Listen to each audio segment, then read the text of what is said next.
Welcome to East Alabama Today, featuring topics, events, and interesting people from all over East Alabama. Hosted by Carl Brady. Now, let's get right to the show. Here's Carl Brady.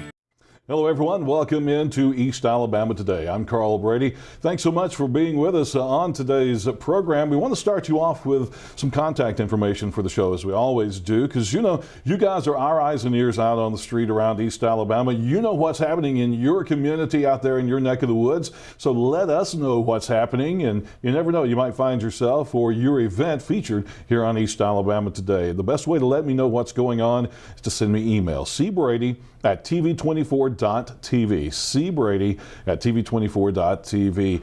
Go there, send me information about fairs, festivals, special events, nonprofit organizations, and events that are happening in your community. And you know, we always like to talk to the interesting people who live in your community as well.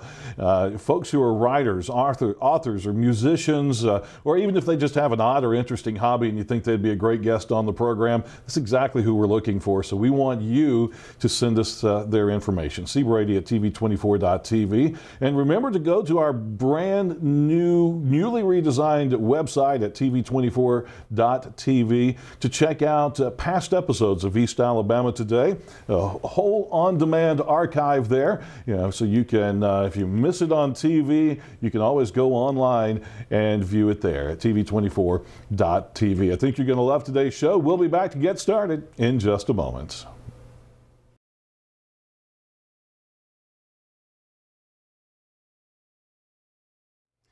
And we welcome you back into East Alabama Today. Again, thanks so much for joining us. I'm Carl Brady.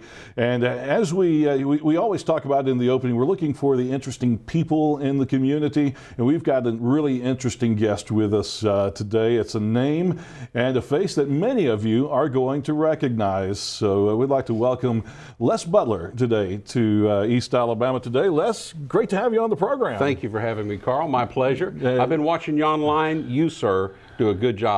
I'm honored to be with you today. Well, thank you very much. Thank you. It's a great pleasure to have you with us. Les is the host of a TV show that you see here on TV24 called Harmony Road, the Southern Gospel Music Show. You're also in 45 million homes around the country. That's what they tell me. On that show. And publisher of the Singing News magazine, artist, musician, Southern Gospel, you name it in Southern Gospel, you've been a part of it over the last 30 years or so. Well, when the plumbing goes out, I plumb as well. So all the above. If you're in gospel music, you've got to wear lots of hats if you're going to have enough food for some chicken salad on the table. So. A diesel mechanic is one of the biggest ones on there, isn't it? That one you don't want me to do, assuming you want to go from point A to point B. Right. Well, tell us a little bit about Les Butler. We see you on there interviewing on Harmony Road. You're interviewing all the Southern Gospel artists. We're learning more about them. But let's learn more a little about Les today. Okay. You are actually a Southern Gospel musician yourself, so yes, talk sir. about that yes, a little sir. bit. Well, I've got what I think is kind of an interesting story. Mm-hmm. It's an unusual one for sure. Being a Southern Gospel and a bluegrass gospel guy, I was born and raised in Chicago, Illinois, not the Southern and bluegrass Mecca of America. And but where I got my Southern Gospel and bluegrass influences, my parents, they were born and raised in Eastern Kentucky.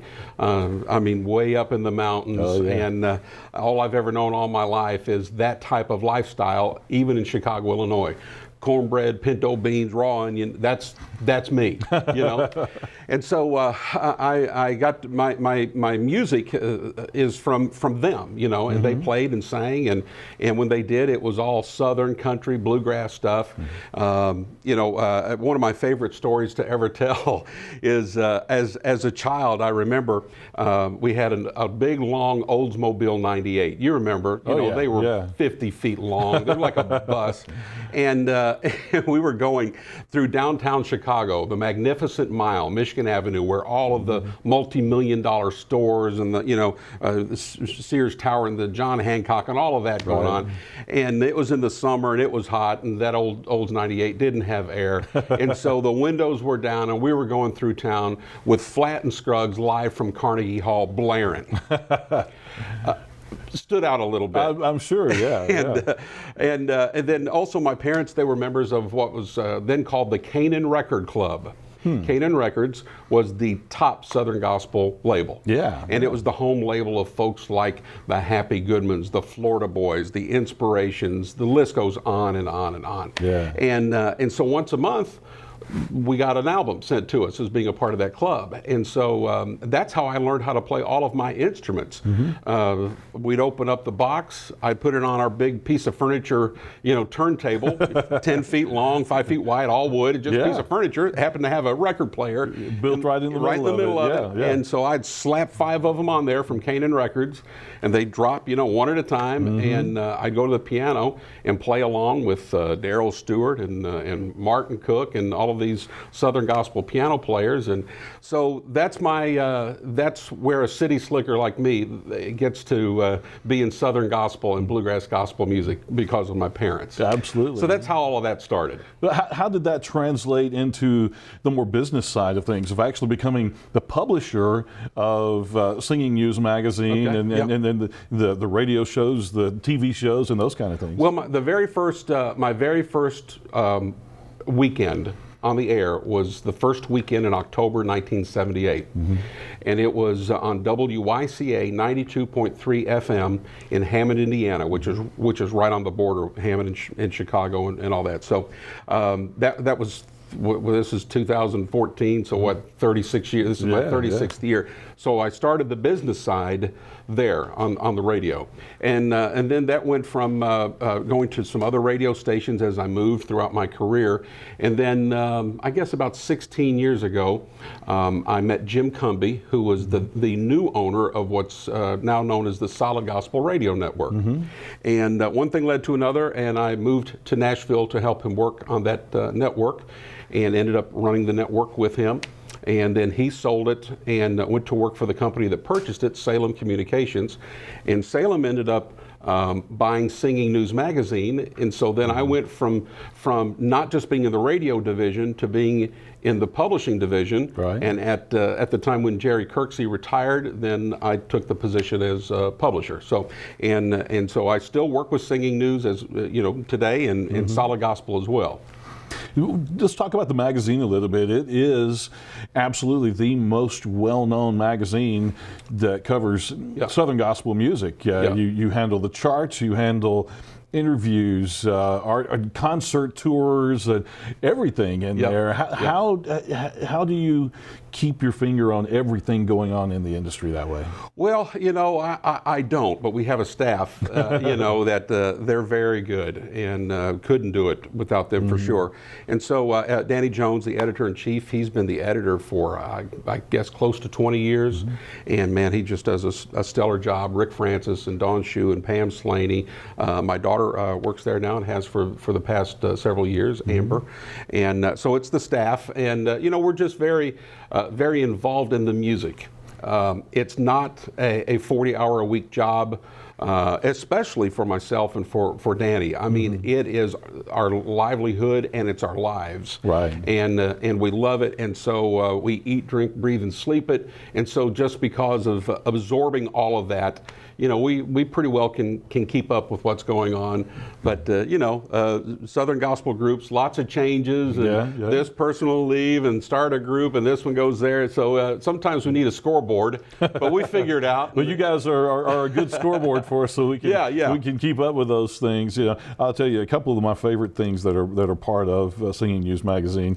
When you go home with the artist. What's their life like outside of being on the road? When they're home on Monday, Tuesday, and Wednesday, where they live, what are they doing, and what's life like for them? I enjoy those articles, and the tales from the road stuff. The funny stories, the bus breakdowns, and those kind of things. The behind the scenes kind of stuff. I guess since this is what we do, the behind the scenes stories are really interesting for me. One of the most popular new columns that we have today is called Married to the Music, and Melissa Brady writes that, and that's where we go not to the artists themselves, but to the spouse, and we talk to the spouse about what it's like whenever your husband or your wife is on the road, Right. and what's it like when they're on the road, and then what's it like when they come back home for 2 or 3 days. And boy, she does such a great job with that column, and it's very popular. That does sound so. Yeah, and we try to freshen things up and change, the columns around. One of my favorite things, and I just saw it when I proofed it a day or two ago, was a rewind column. I'd asked Danny to consider that, and he's taken the ball and he's run with it, and it went back 30 years, and we looked at the charts of I think it was March of 1984, and who had the top songs and some of the stories from back then, and then they talked about some of the things actually going on in the world back then, and so it was just a great 2-page spread of going back 30 years and remembering some great old songs and seeing some great old pictures of some groups that's no longer traveling today, the cathedrals, and so on. Yeah. So that was kind of, I enjoyed that. I enjoy the magazine. I'm sure, I'm its most avid reader and fan. Yeah. And and it absolutely blows me away that God has blessed me to be in any position at the Singing News, because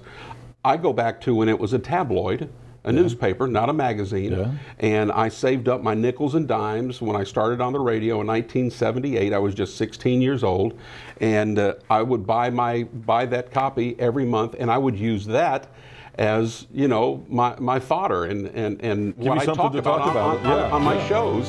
And so I've been its #1 fan for that many years, 34 years, and just to be a part of it now is God's just good.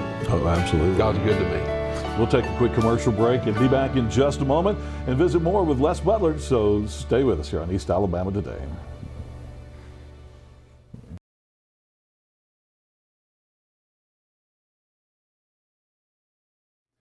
And we welcome you back into East Alabama Today. Les Butler is our guest, the host of Harmony Road, a Southern Gospel TV show that you see here on TV 24, publisher of Singing News Magazine, also musician, singer, preacher, Southern Gospel. You've been involved in the world of Southern Gospel music, as we were talking, a little over 30 years. Let's talk a little bit about the transition or the evolution of Southern Gospel music over the years. We've seen a lot of changes from the all-male quartets, all dressed just alike, to more contemporary sounding, even bleeding over into the country music sounding a little bit.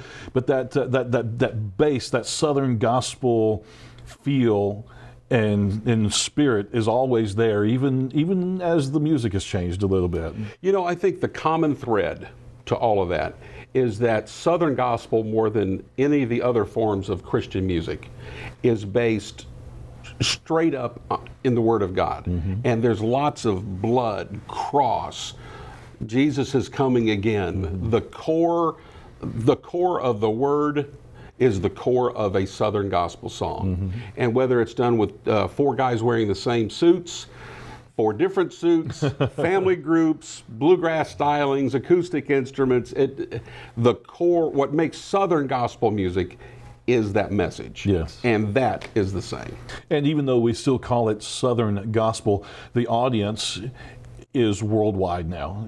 People love Southern Gospel music, Chicago, California, all over the country, and I noticed Gordon Mode is a friend of mine, and he was recently in Europe or somewhere doing a tour, and people love the music. Well, on the Solid Gospel Radio Network that I'm on, we're on in I think 30 some states and 80 some markets, but we have a stream, solidgospel.com, and the stream is unreal. The numbers that I see coming back from corporate, on average, over 110,000 listeners in a month. And on the air we ask for emails and all that, and there isn't a day that goes by that I don't get multiple, typically dozens of emails from every part of the world, multiple foreign countries, every single day. Wow. And so Southern Gospel is no longer just a southeast kind of music. Right. It is everywhere. Even the audience has changed a little bit. I know from years ago working some Southern gospel shows on the radio stations I've worked at, advertisers would kind of shy away because the only people who listen to that Southern gospel music are the little old ladies on Social Security. But that audience has changed over the years. To younger people are being involved in listening to it, and people with disposable incomes. The fan base has expanded tremendously. You know, I think maybe one key, certainly this isn't the only key, but one major thing that's happened over the last 30 years is Bill Gaither. And when the Homecoming series started to take off, you know, the corporate world couldn't deny at that point the kind of numbers they were seeing from SoundScan, from product sales, and from ticket sales. I mean, when you look in Rolling Stone magazine in the annual and see Bill Gaither and the Homecoming tour in the top 10 highest grossing tours of all music genres, you got something. And so, thank you, Mr. Gaither. Absolutely, he has really opened up the world to Southern gospel. Looking forward, I'm sure you've seen so many aspects of Southern gospel music, the future of Southern gospel music. Are there enough young people involved to keep this going on forever? Well, you know, to me the answer is yes. But I will say this: I think Southern gospel has one pretty significant challenge, and here. To me, it's this.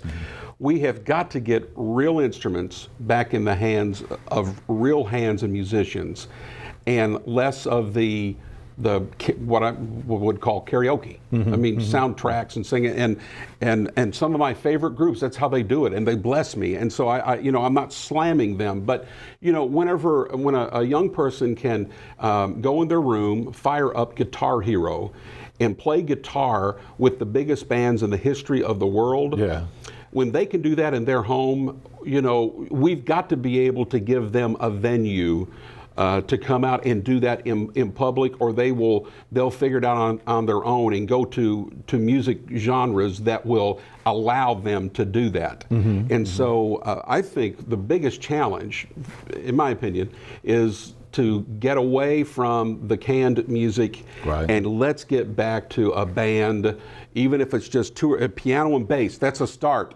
And if you can get piano, bass, and another instrument, you know, build it up. I think maybe there could be a year and a half, 2 years of a bump in the road because, you know, there's an economic force here. The more you take on the road, the more expensive it is. The more expensive it is, you've got to maybe increase ticket prices and that kind of thing. But I'm telling you, if the fans got a good dose of great singing, great musicianship, great songs, and God blessing that, it wouldn't take too long before they would be happy to cough up another $5-10 a ticket to get that kind of an experience. To get that great quality. Where's the camera? What camera am I on? There's the challenge. Am I right? That's the challenge.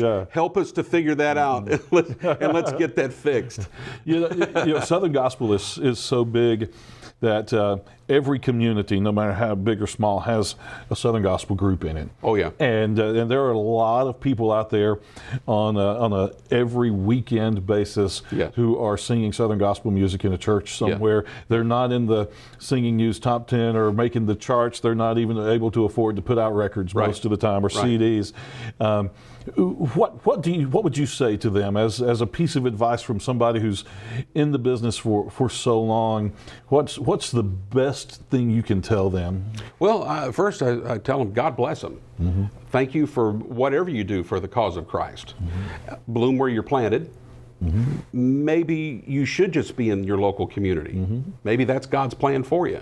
And if there's a plan beyond that and you have the talent to back that up, doors will open. It can naturally evolve.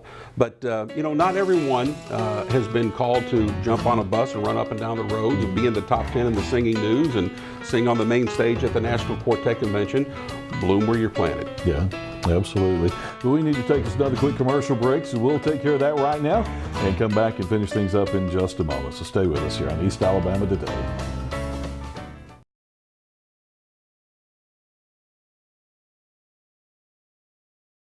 And we welcome you back in for our final segment here on East Alabama Today. Les Butler is our guest, and we did talk a little bit about the fact that you are a musician and Southern gospel musician, and you do have some product here, some CDs that are available. Tell folks how to get these. Yes, sir. Well, you can email me, les@butlermusicgroup.com. And here's a phone. Can I give a phone number? Sure. 615-218-0517. And what you have in your hand there, I've got a piano CD of just hymns, 20-some hymns.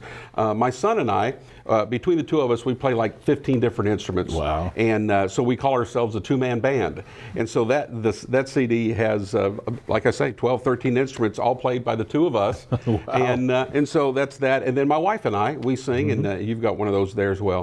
And so we go out and sing and pick and sing. And I'm a preacher, and I preach, and I bloom where I'm planted. Bloom where you're planted. You know, exactly. God says go over there and preach. I'm going to preach, and if I'm singing, I'm singing. Whatever He wants. Yeah, absolutely. Well, as we mentioned, Les is the host of Harmony Road, the TV show that you see on TV 24, and that airs on Sundays at 10:30 a.m. and 1 p.m. Those are the main airing times, and there are other times scattered throughout the week as well. And you can learn more about the TV show at harmonyroadtv.com.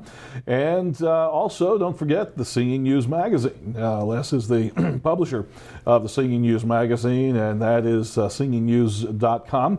to go to the website there. And even the magazine industry has had to go through some changes. You can do. Oh yes. You can have the printed copy sent to your house. Yeah. Or you can do the digital download. Yeah. Copy. Either way. Or read it on your phone. Read it on your phone, your iPad. It's amazing all of the changes that have gone on. And well, Les, it has been indeed a pleasure to have you with us on the show today. You too, Carl. Thank you. Thank you so much for making the trip down.